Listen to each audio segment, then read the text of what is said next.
Hey friends, cardiologist Dr. Jack Wolfson here. I want to talk about homocysteine. Homocysteine is a marker that everyone should get. It's something that is on blood work available at LabCorp, Quest, specialty labs, something that we do on everyone at Natural Heart Doctor and been doing so for years. But homocysteine is not the good guy, it's not the bad guy, it's just something in the body that we want to make sure we get that level just right. So again, I'm cardiologist Dr. Jack Wolfson. I'm the founder of Natural Heart Doctor. I've been a cardiologist in practice since 2002. I worked for 10 years as a hospital-based cardiologist in the biggest group in the state of Arizona. And then since then, I have started Natural Heart Doctor. So let's talk about homocysteine and heart health, the marker that predicts heart attack, stroke, and long-term vitality and or mortality. So let's take a look at these here, homocysteine and cardiovascular risks. So on the left, we've got where the study shows from the British Medical Journal, where they looked at 72 studies. And what they found is that the higher the homocysteine level, the highest risk of heart attack and the highest risk of stroke. In the middle, from 2014, another meta-analysis where they showed that the higher levels of homocysteine equals a higher risk of stroke. And then over the right, all-cause mortality in 2015, that if you have high homocysteine, that it's linked to increased all-cause mortality, and that's not good. Cardiovascular mortality, that's not good either. So clearly, this is a marker that we need to know, we need to understand, and therefore we can modify it. So a little bit about homocysteine. It's actually an amino acid. Amino acids are typically building blocks for proteins, so they're real small molecules. And what's cool about homocysteine actually is that it contains sulfur, and sulfur is critical for detoxification. It's critical to make many different amino acids that build things like glutathione. It's important for neurotransmitters. We cannot live without this molecule. So again, we want it to be just right. We don't want it to be too high because it becomes dangerous when levels rise. And again, elevated risk is linked to heart attack, stroke, death, dementia, blood clots. And then also when people have it, it's a higher risk for anxiety and stress-related disorders and even depression. So homocysteine is processed through two critical pathways, and these where levels can get elevated when there's a problem in either one of these pathways. One is the what's called the remethylation pathway, and the other is the transsulfuration pathway. So what happens in the remethylation is that you turn homocysteine back into methionine through the use of B vitamins, including folate and B12, and then we have the transsulfuration pathway, and that's where we turn homocysteine into glutathione, and glutathione is one of the major antioxidants and detoxifiers in the body, so it's very important if we are not doing that. So remethylation, to break that down, what happens here is that we turn homocysteine back into methionine in this particular cycle. And when we make methionine, that goes back to make various neurotransmitters like dopamine, serotonin, that helps to calm the brain.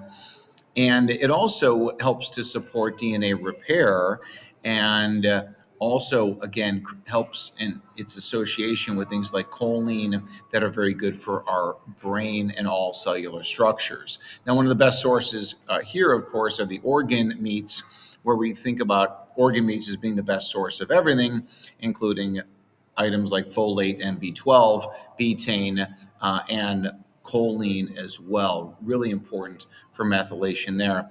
Now, the next thing we're going to look at is transsulfuration. And this, again, where we're turning homocysteine into cysteine and glutathione, and we need vitamin B6 for that. And B6, like all other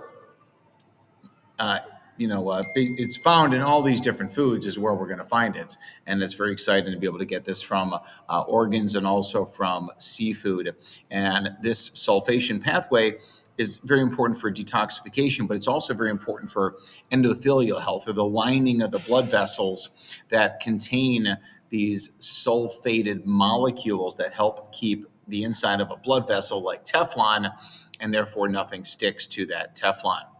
Now, things that also optimize methylation, sleep is really important here because, again, that's when we are resting and digesting, and our liver is cleansing itself, and our body is detoxing, our body is healing, our body is repairing. So it's very important to get high quality sleep when so much of that methylation enzyme activity is occurring. Of course, when we sleep, we ideally would have lower levels of cortisol. High levels of cortisol are linked to homocysteine. And then also when we're sleeping, that's another stage of liver detox and the creation of glutathione, very important. Sunshine improves both those pathways, actually, because sunshine turns on these methylation genes through the surrogate of vitamin D. And when you eat animal foods, they're also going to contain high levels of vitamin D. All of this helps to reduce inflammation and oxidative stress. And ultimately, we sleep better, which is really good as well when we get that sun.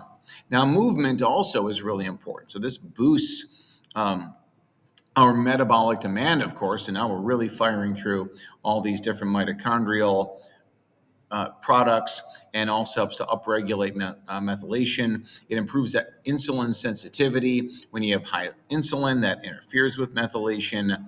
And again, just delivering our nutrients to our body is really important here. Now, we also can also see where the toxins disrupt homocysteine metabolism. So here we get increased oxidative stress and we deplete glutathione when we have all these different toxins. It damages the mitochondria, slowing the methylation. So essentially, the toxins get in and just interfere with bodily function. They just get in and gum up the system.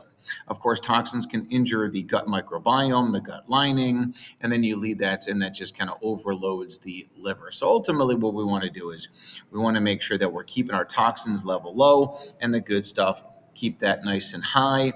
And foods are obviously fantastic over here as well. So you don't want to use synthetic vitamins or lab-made vitamins here. You want to do these whole foods that provide the methyl donors, the B vitamins, the choline, and the antioxidants. And that's why organ meats and seafood are just unmatched in nutrient density. I'm not the carnivore cardiologist. I'm not the keto cardiologist. I'm certainly not the vegan cardiologist. I am the paleo guy.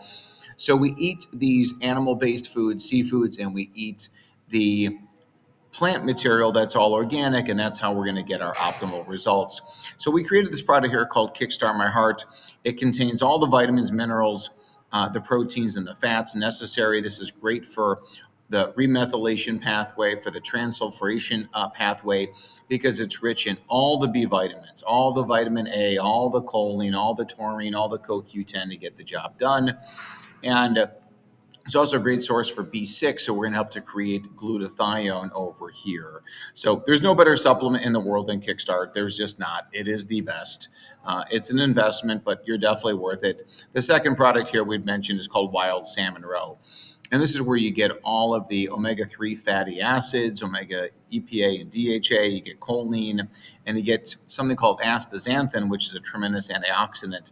And all these things help to support good endothelial function, lower inflammation, and ultimately normalizing homocysteine. So we put these two in a combination, if you will, and I think this is what you need on a daily basis. Yes, this is definitely an investment compared to all the synthetic stuff, but the synthetic stuff is not going to work to give you the results that you want. And oh, by the way, when you take these, which are food, you get all the other nutrients that are in there besides the synthetic lab-made vitamins. Remember, if the animal has it, if the fish roe has it, of course, for all these purposes, we need it, they need it, we all need it. So when we eat these foods, we're going to get the best results. And ultimately, what you're going to see is you're going to see homocysteine levels drop. And we see this very consistently in our practice. Many people who were on synthetic, but they were getting the numbers down, but it wasn't making a meaningful difference in other things, inflammation, oxidative stress, and ultimately how they felt. And when you get people on Kickstart and Wild Salmon Roe, that's when people really start to feel fantastic. So I would invite you to check out Kickstart My Heart and also Wild Salmon Roe. The links to both of those products are in the comment section of this YouTube video. And of course, I invite all of your questions, all of your thoughts here on this particular product combo. Don't be fearful of homocysteine. Don't run to lab-made vitamins that other doctors are pushing you towards. Just go with the food. Eat the foods, swallow the foods, swallow the capsules, get the sunshine, get the sleep, get the movement, and get out of the chemicals. That's the strategy to stay heart healthy, brain healthy, body healthy for a lifetime. Thank you.